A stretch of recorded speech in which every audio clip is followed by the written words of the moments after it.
Oui, je sais, on n'a pas fait de critique des 3 premiers, mais on va parler de John Wick 4. Alors, on va faire 4, 3, 2, 1, et puis ce sera fait.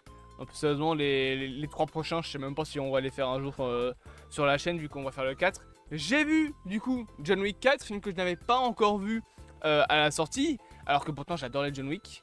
La preuve, c'est que j'ai fait Nobody, qui est un film du même genre. John Wick 4, du coup, nouveau film de la saga avec Keanu Reeves, grand acteur, bien évidemment, de films d'action, de ce genre en tout cas, avec notamment, du coup, les John Wick et les Matrix. D'ailleurs, je suis désolé, hein, mais Matrix 4, c'est le John Wick 3,5. Je dirais, il a exactement le même style. Avec les longs cheveux, la petite beubare là, c'est le John Wick tout craché. Enfin, c'est surtout en fait la tronche de Keanu Reeves. Je veux dire, il a la même tronche dans tous ses films. Même dans son caméo dans Bob l'éponge, il a la même gueule. Pardon, il a la même gueule, je disais. À savoir donc la petite barbichette et les longs cheveux. Il a cette coiffe tout le temps, dans tous les films. Alors que bon, de base dans Matrix, c'est pas là cette gueule là qu'il avait, cheveux courts et pas de barbe dans les premiers Matrix. Mais bon, passons.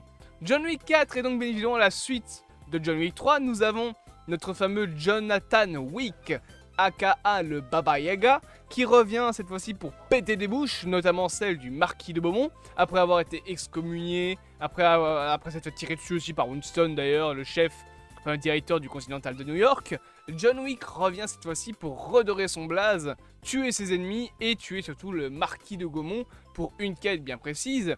Redorer l'image déjà de lui, avoir enfin la paix, être réhabilité, ça veut dire ne plus être excommunié, comme il l'avait été à la fin du 2 il me semble, et bien évidemment rebâtir tout ce qui a été détruit par le Marquis de Gaumont, notamment le Continental de New York, qui est donc détruit au début du film, puisque le Marquis de Beaumont arrive en essayant de retrouver John Wick, non pas pour tuer John Wick, mais pour tuer l'idée de John Wick, ce qui revient à tuer John Wick, hein, mais c'est surtout tuer son idée de révolution qu'il veut faire, et par cela il doit justement détruire ses amis, donc notamment le Continental de New York. Winston est destitué de ses fonctions, et pour marquer le coup, il fait tuer l'un des personnages les plus chers à mon cœur de la saga John Wick, Sharon. Je suis sûr que les 3 quarts d'entre vous ne savent même pas comment il s'appelait. Sharon qui donc décède dans ce film, et c'est très triste pour moi de le voir ce personnage mourir, puisque l'acteur Lance Reddick nous a quittés il y a quelques temps. Donc pour le coup, le personnage et l'acteur sont décédés.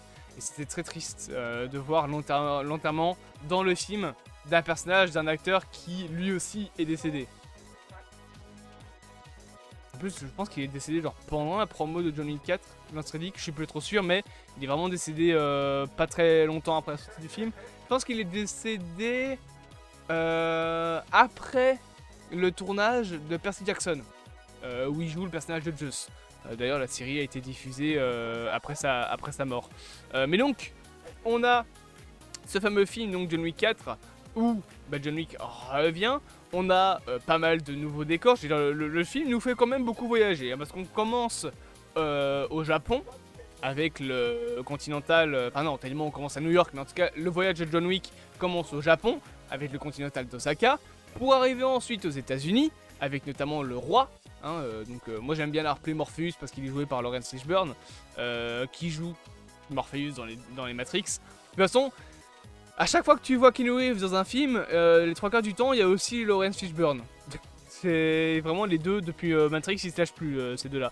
Donc après, on va à New York, puis après, on va à Berlin, parce que John Wick, pour pouvoir lancer un duel au Marquis de Gaumont, qui est la seule manière de le battre dans l'histoire, il doit faire partie d'une famille. Donc, il a comme quête cette fois-ci de trouver une famille. Il va cette fois-ci du coup aller à Berlin pour tuer quelqu'un dont c'est le prix pour pouvoir justement avoir le soutien d'une des familles de la Grande Table. La Grande Table qui est en gros les grands chefs mafieux de l'international. Donc il doit aller à Berlin pour faire partie d'une famille en tuant un type. Puis après il doit aller en France pour lancer le fameux duel au Marquis de Gaumont et pouvoir du coup le tuer pour que tout ça se termine. Que Kane qui est un personnage aussi présent dans le film, ait la vie sauve, que Winston ait la vie sauve et son hôtel reconstruit, et que le marquis de Gaumont décède. Décidément, il y a beaucoup de choses à faire dans ce film, voilà, c'est une grosse quête qu'il a, John Wick. Donc tout ça, et bien voilà, c'est un petit peu ce qu'on a dans le film. Je vais être honnête avec vous, le scénario me fait beaucoup penser à un jeu vidéo. Je veux dire, John Wick commence par se faire aider par des personnages. On nous intègre le personnage de Kane, qui est un ancien ami de John Wick, un aveugle très bon en arts martiaux, j'ai envie de dire. C'est celui avec les lunettes de soleil là derrière. Donc on nous intègre ce personnage qui est en gros récupéré par le marquis de Gaumont pour tuer John Wick. John Wick de son côté est aidé par justement les gérants du Continental d'Osaka pour retourner à New York. New York où il décide justement qu'il va lancer un duel au marquis de Gaumont. Sauf que pour faire ça, comme je l'ai dit tout à l'heure, il doit faire partie d'une famille. Parce qu'on rappelle qu'il a été excommunié, donc il ne fait partie d'aucune famille et il n'a plus de crédit. Voilà, donc il doit aller, hop, à Berlin, où à Berlin on lui dit, bah écoute, tu vas tuer ce type-là, et si tu le fais, on t'intègre dans notre famille, tu as notre soutien et on te redonne tes crédits. Et après avoir fait ça, il va en France, où on annonce que donc le duel entre lui et le marquis de Gaumont aura lieu au lever du soleil les jours d'après. Et pendant ces quelques heures qui le séparent, les 6 heures je pense qui le séparent du lever du soleil, le marquis de Gaumont enverra tous les hommes qu'il a pour essayer de péter la gueule de John Wick, notamment avec une scène très connue, la fameuse scène des escaliers, où tu as donc 200 marches qui le séparent de lui et de la cathédrale où doit avoir lieu le duel, et s'il n'arrive pas à les gravir avant 6h05 du matin, et ben le duel, en gros, c'est un petit peu comme s'il était annulé à cause de la non-présence de John Wick, et du coup le marquis de Gaumont gagne. Sauf que si le marquis de Gaumont gagne, John Wick meurt et Winston meurt. Beaucoup de choses à faire. Du coup, on a cette scène très marrante où John Wick, à un moment, est quasiment en haut. Il se prend un coup de pied et tu le vois dévaler les 200 marches et retomber tout en bas. Et c'est là que Kane débarque et dit je vais t'aider à revenir. Parce que de toute façon, il faut absolument tuer le marquis de Gaumont. Sinon, lui, Kane, il peut plus aller profiter avec sa fille de sa vie. Donc, il veut aider John Wick. Beaucoup de personnages secondaires qui vont aider John Wick. C'est comme le mec avec son chien. Personne, c'est ça son nom, qui au départ voulait tuer John Wick, mais passe son temps à jouer avec le marquis de Gaumont en mode si tu veux que je tue John Wick, tu me dois 40 millions de dollars. Enfin, d'abord c'était 20 millions, puis après il passe à 26, puis il passe à 30, puis il passe à 40, et au final, il ne tue pas John Wick, puisqu'à la fin du film, c'est donc un combat, comme on l'a dit, duel de pistolet, et le premier qui s'effondre en gros a perdu. Sauf que le truc intéressant, c'est que le marquis de Gaumont va préférer que ce soit Kane qui fasse ce fameux duel. Donc on va avoir un premier tir, tous les deux dans le bras, un deuxième tir, cette fois-ci Kane se fait toucher dans la poitrine, et un troisième tir où cette fois-ci c'est John Wick qui se fait tirer dans la poitrine, il s'effondre, le marquis de Gaumont dit alors attendez, stop, arrêtez, il le dit d'ailleurs en français, c'est d'ailleurs bizarre de voir Bill Skarsgård parler français et jouer un personnage qui est censé être français alors que l'acteur est américain. Il arrive et en gros, tout ce qu'il veut c'est donner le coup de grâce, dire la dernière balle pour tuer John Wick.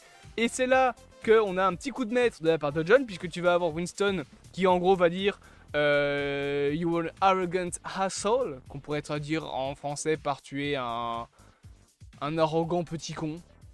Ouais, un arrogant connard quoi. Et la suite de la phrase c'est Winston qui lève juste le sourcil en disant He didn't shoot, il n'a pas tiré. Donc là le marquis de Gaumont se retourne vers John Wick avec des grands yeux ouverts. John Wick balance une punchline en mode les conséquences de tes actes, et puis PAH. Et puis là plan large, tu vois la balle arriver dans le fond du marquis de Gaumont et il s'effondre. Magistral. Très bonne fin. Le film de toute façon en termes de mise en scène, c'est du John Wick tout craché, on a des très beaux plans, on a de très belles couleurs. On a des scènes d'action qui sont vraiment lisibles, avec 2-3 qui font penser à un jeu vidéo, notamment tout un moment dans un bâtiment où en gros la scène est filmée de très haut, comme dans un jeu vidéo, un peu un vieux jeu vidéo.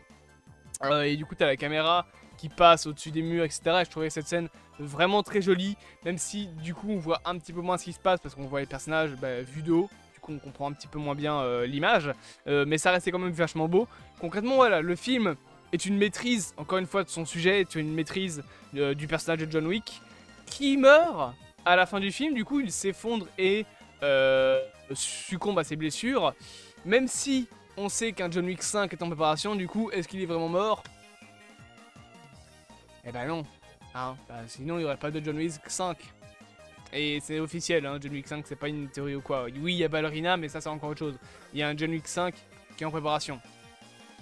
Et je les vois pas faire un 5ème John Wick qui s'appelle comme ça sans John Wick. Ça n'a pas de sens. Donc il reviendra.